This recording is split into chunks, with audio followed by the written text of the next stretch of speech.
Career, marriage, babies. Sometimes life can feel like a hamster wheel that won't stop spinning. For some, this rat race to check off the box on each life milestone can take over their lives, especially if they're facing outside pressure from friends and family. But how does the typical life timeline of today compare to past generations? Writer Kayleen Schaefer has spent the last 2 years trying to answer this question. Before and during the pandemic, she followed 8 subjects in their 30s in order to better understand some of the new norms and challenges people are facing. Schaefer is the author of the book, But You're Still So Young: How 30-somethings Are Redefining Adulthood. While young people today may have a looser agenda, go back to the 1950s, and sociologists define different stages of adulthood by the commitments people made. The first step is completing school. The second is leaving home. The third is marrying. The fourth is making your own money, establishing that financial independence. And marrying and establishing financial independence could be flipped. And the fifth is having a child. And that's a lot of things to check off. And if you're sitting there in your 30s, you may be thinking like, I haven't done all these things. I'm not ready. I'm not sure, or I'm not sure if I can get to these things. It's a very different place than for our parents or even people older than that, who those 5 milestones were checked off in their late teens or early 20s. So it's quite a different way of living through our adulthood. Today, a lot of people in their 20s see this period as a time to try out new things, meet new people, and work on their career or attain higher education. But in your 30s, there's still this dangling pressure to have life figured out for the most part. When Schaefer turned 30, she found herself prioritizing how quickly she could achieve these milestones. But as many know, life doesn't always take a straight path. I had barely established a career at 30, and yet I thought, like, okay, I'm going to establish this career, get this financial security. I'm going to figure out who my romantic partner is. I'm going to decide whether I have kids. Check, check, check. And early in my 30s, I got laid off from my job as a magazine editor. And that just blew everything apart. It was just sort of like, wait, the career piece that I was working so hard toward has just fallen apart. And now I don't know how I'm going to make the rest of my life line up. And that was a source of a lot of anxiety. But as I settled into it, it was also very freeing, because then I could check in with myself and, say, well, do I really want all of these things that I thought I was supposed to have as an adult? And I got to come to them when I felt ready. And because of that, they felt more right than just checking them off because I was X age. And Schaefer's not alone. There are several factors contributing to this delayed timeline. College can now cost tens of thousands of dollars, and higher education is often a basic requirement for a good-paying job. And once people do get out into the workforce, they face greater competition and carry more of a desire to feel fulfilled about the work they're spending much of their time on. Many people in their 30s want to have jobs they're passionate about. They don't want to just work for 20 years and then have a pension. There's a push and pull between a father and son in the book. Marcus is not happy at his job. It's a good job. It pays him a good salary. He makes 6 figures, and he says at one point, if you had told me in my 20s you'd make 6 figures and not be happy at your job, like my 20-year-old self would have slapped my 30-year-old self and said, are you crazy? But he's sitting there with his 6-figure salary and saying, does it matter if I come to work every day? I'm not doing the thing I'm really passionate about. And his dad is sort of like, well, why are you stressing? You have this good job. There's work and there's home, and there's work and there's home, and that's it. And Marcus is telling his dad, I think there's more. I'm looking for more. All of these elements surrounding education and work funnel into the other life areas that young people think about, like moving out, settling down, and having a family. Looking at data from Pew Research Center, in July of 2020, 52% of young adults in the U.S. between 18 and 29 years old still live with their parents. The organization reported that this number surpasses the percentage of young people living at home during the Great Depression. During the pandemic, it has only intensified as you've watched young adults go back home if their school shut down, if they got furloughed from their job, if they had to take a pay cut and could no longer make rent or pay their mortgage.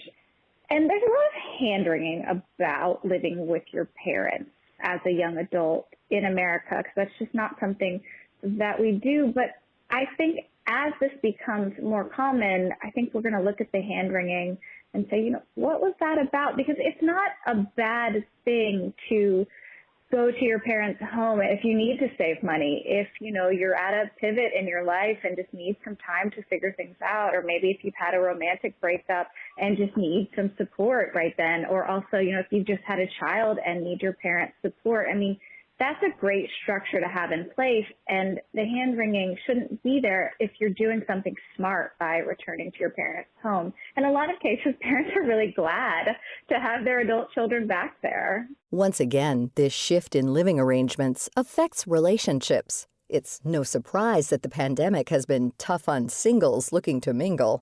It's also harder to have a romantic relationship if your parents are in the next room over. Schaefer says today, the average age of marriage for women is 28, and for men it's 30. Go back 50 years, and most women got married at 20, and men at 23. I think women are leading this shift, although men, I think, are affected by it as well. But for women, marriage was the way you started your life. That was the first thing you did, and then you could build the rest of your life around that. And now we're seeing women, get advanced degrees, want to establish their career first before picking a romantic partner, and their marriage isn't necessarily like the first milestone they think of when they think of, oh, what have I accomplished? What am I very proud of?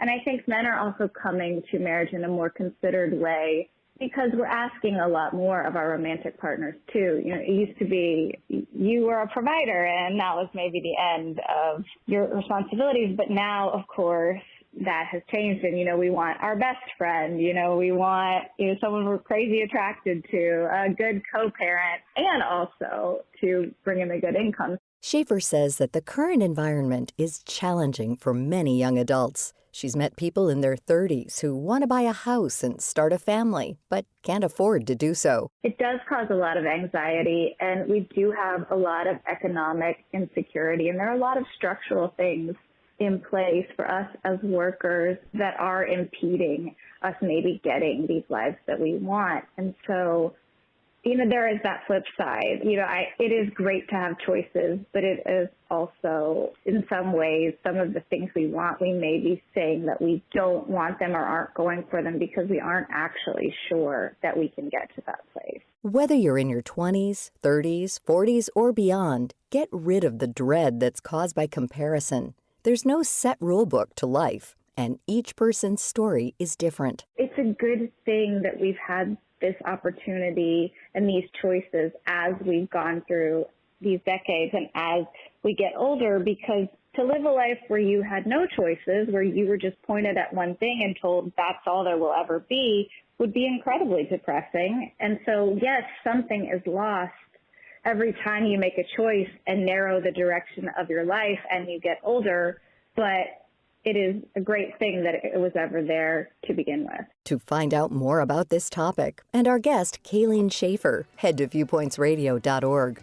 Her book, But You're Still So Young, is available online and in bookstores now.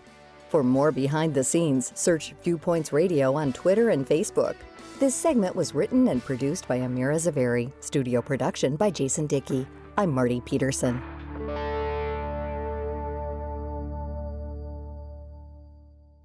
Viewpoints returns in just a moment. Two nationwide surveys find that discrimination is a significant barrier to care for people with Alzheimer's and dementia. Half or more of non-white Alzheimer's caregivers report they face discrimination in navigating health care for their recipient.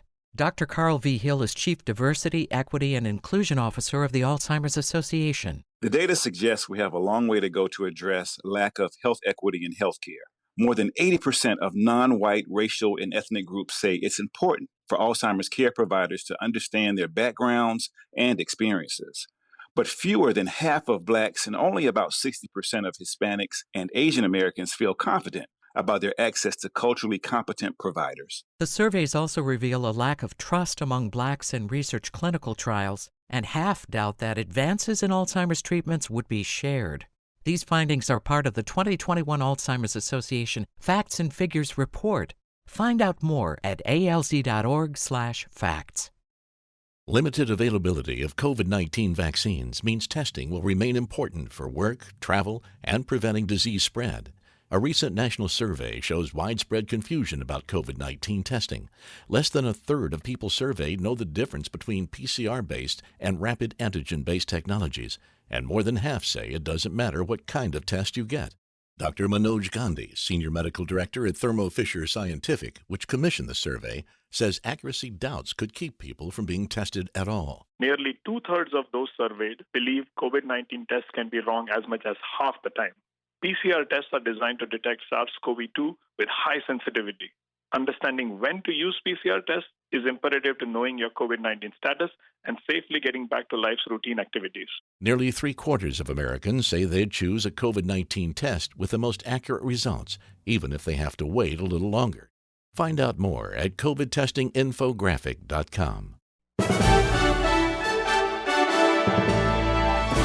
And that's Viewpoints for this week. Viewpoints is a production of MediaTrax Communications. Follow us on Twitter, Facebook, and Instagram to learn more about upcoming shows. And find a library of past programs on Apple Podcasts, Google Play, and Spotify. Plus, you'll always find previous segments and more information about our guests at viewpointsradio.org. Join us again next week for another edition of Viewpoints. Coming up next week. For decades, people would say, oh, well, wait till big pharma comes in. Wait till big tobacco comes in. Well, you missed the real big, quote-unquote, player, and that's big cannabis. Understanding the rapidly evolving cannabis industry. Then, it is the only sorting method that has so far been devised where the person looking things up doesn't need to know anything. Where would we be without the A to Z method of organizing information? I'm Marty Peterson. and I'm Gary Price. These stories in depth on your public affairs magazine, Viewpoints.